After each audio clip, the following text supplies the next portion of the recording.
There's a moment no one talks about. The moment you first started hiding. Not because you wanted to, but because something inside you whispered, if you speak, you'll be punished. Maybe it wasn't loud.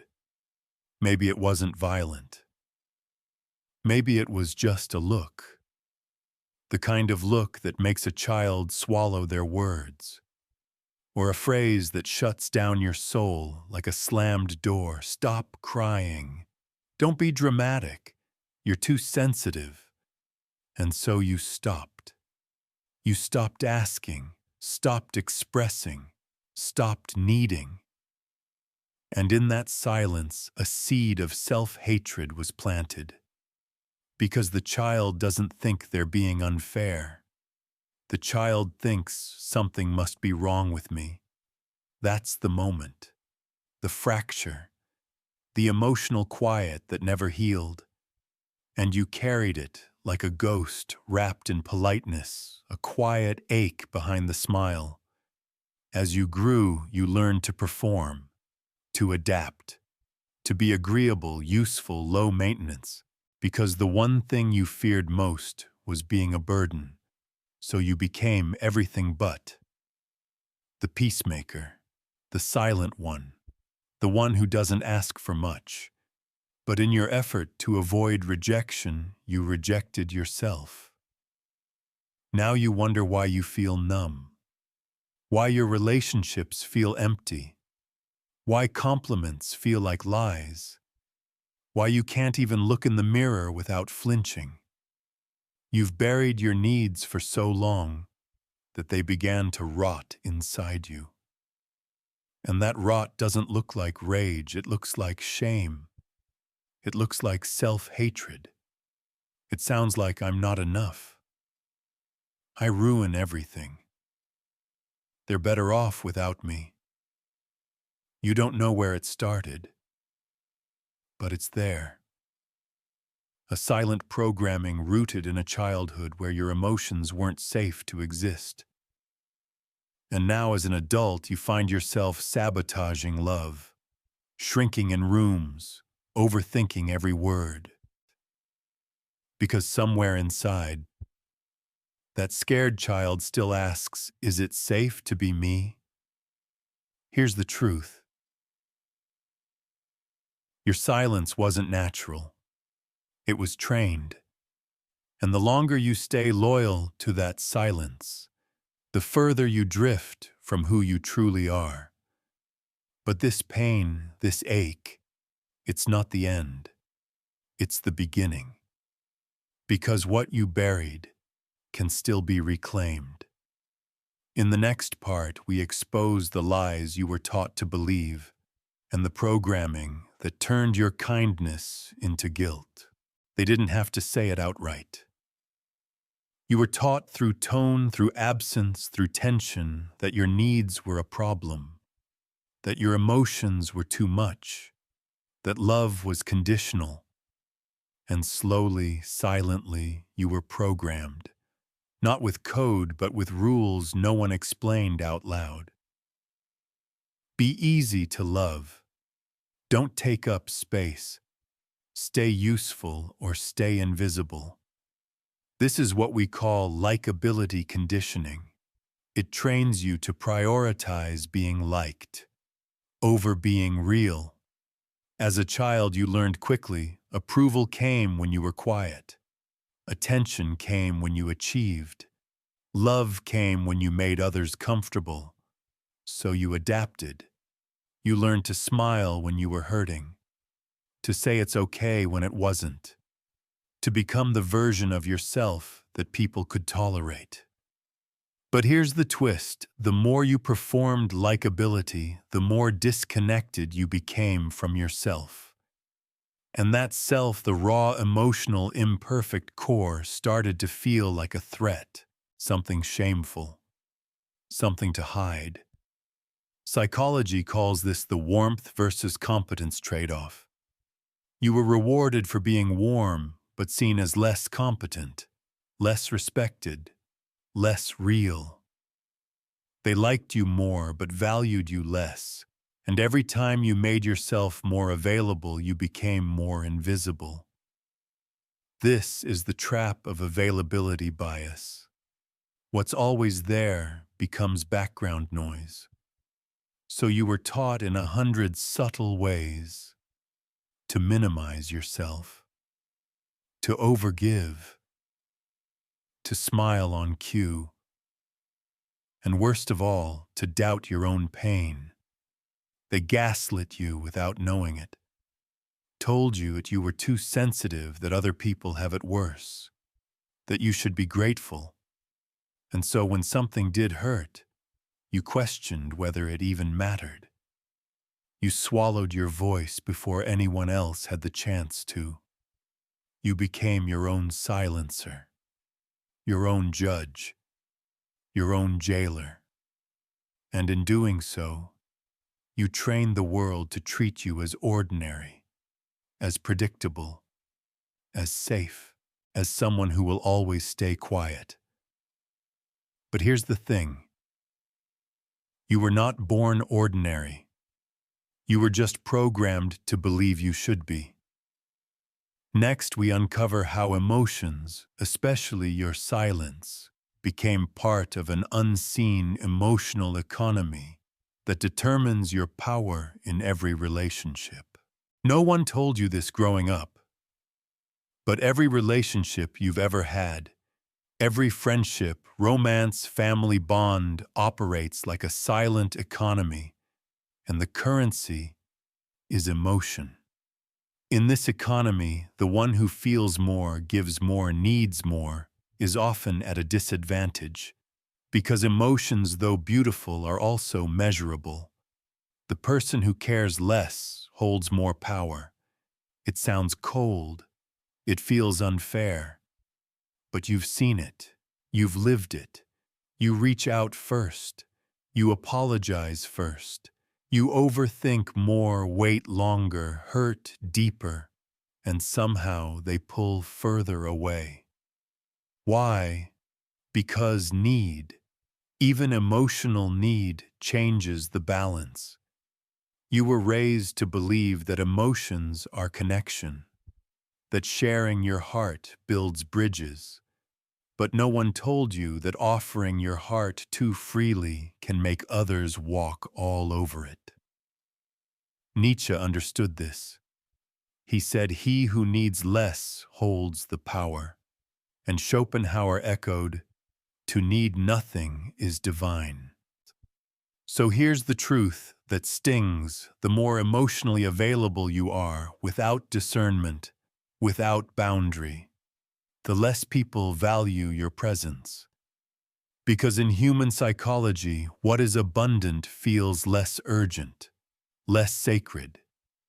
You were taught to give endlessly, but not how to receive with intention. Taught to open your soul, but not to guard your center. And so you became a well that others drank from without ever thanking.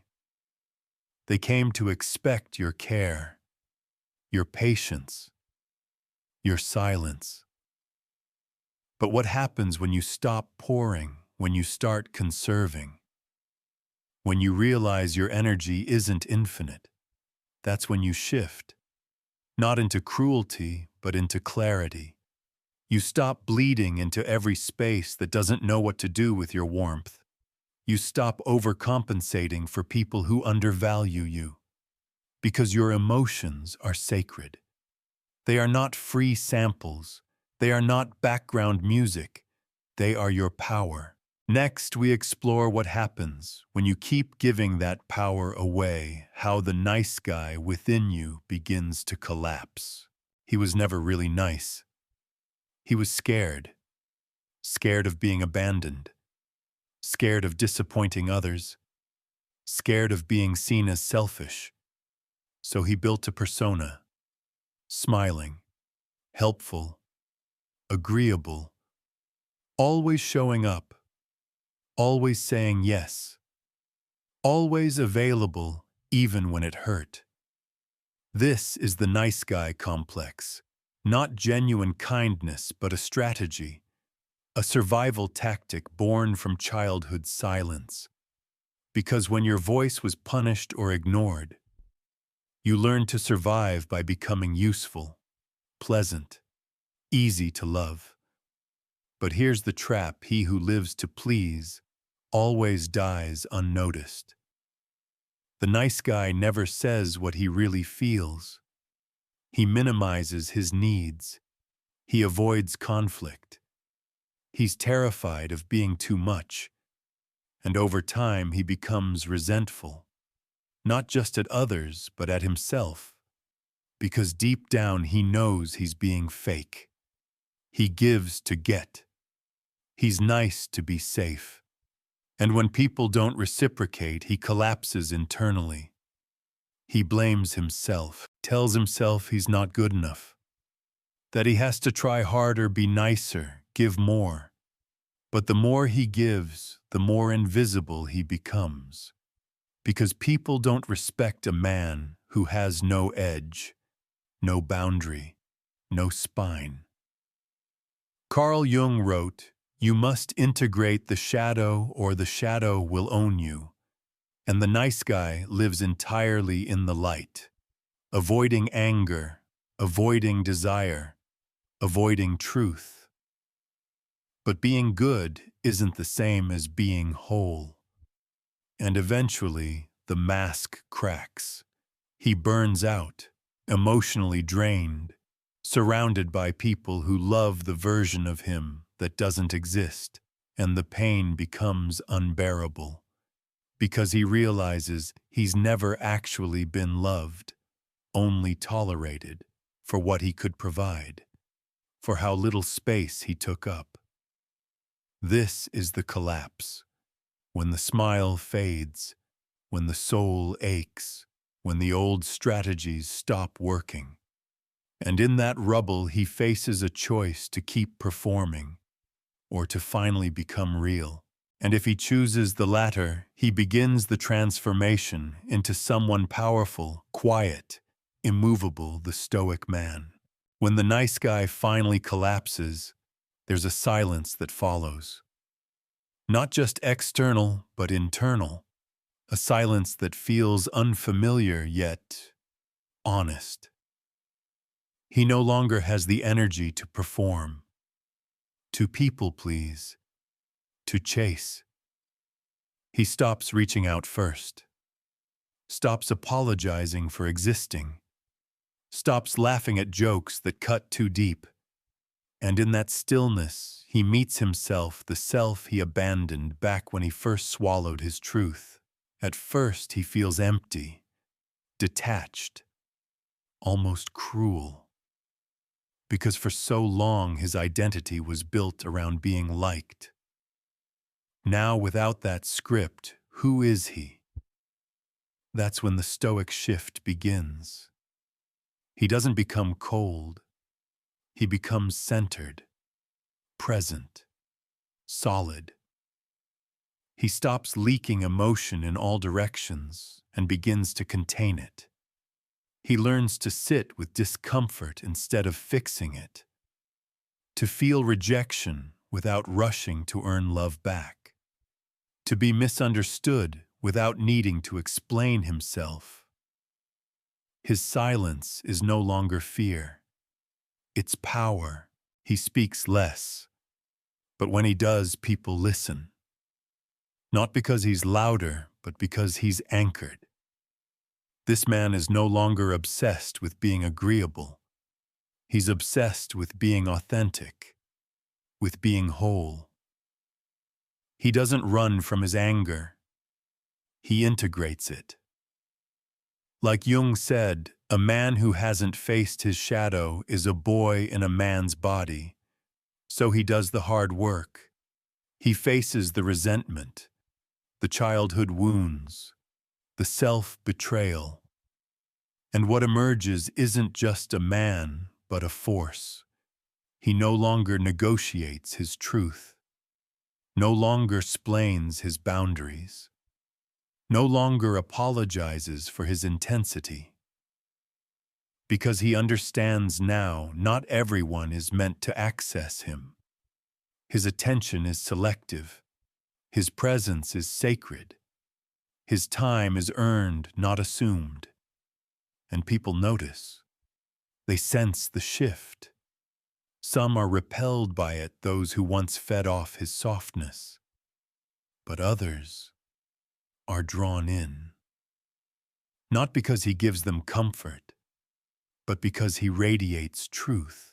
He becomes magnetic, not through charm, but through calm. His masculinity isn't loud. It's contained fire.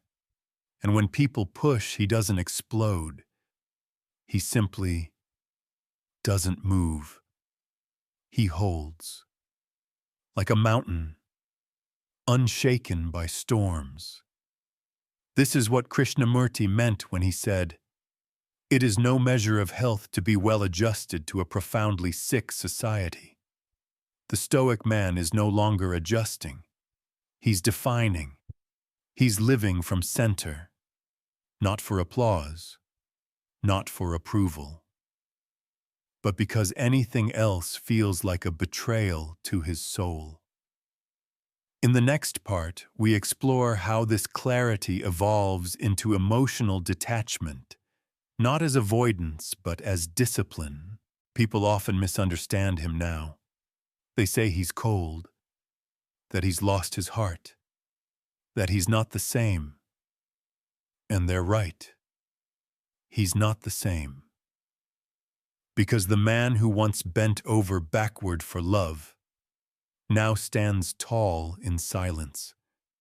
The man who once apologized for his feelings now owns them without explanation. But his detachment isn't cruelty. It's discipline. You see, emotional detachment doesn't mean you don't care.